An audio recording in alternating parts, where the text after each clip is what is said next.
আজকে একটা নতুন ভিডিও নিয়ে এসেছি, যেখানে আমি বলবো রাহুর দোষ কাটাতে হলে আমাদের কি করা উচিত।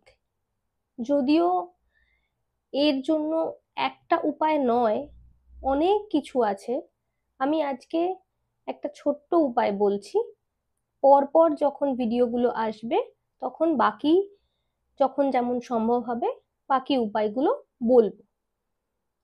আমরা বুধবার এবং শনিবার এই দুটো দিন বাড়ির যে ওয়াশরুম আছে সেটা যদি নিজে হাতে পরিষ্কার করি, মেনলি যে পটটা আমরা ইউজ করি সেই পটটা পরিষ্কার করাটা উচিত। যার নিজের গ্রহের দোষ কাটানোর আছে, বেসিক্যালি রাহুর দোষ, তার জন্য এটা খুব কার্যকরী।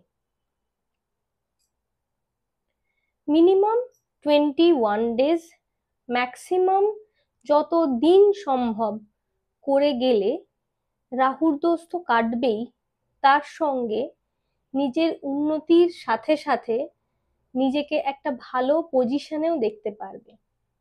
ট্রাই করে দেখো, ভালো লাগলে আমাকে কমেন্টে জানিও। Thank you.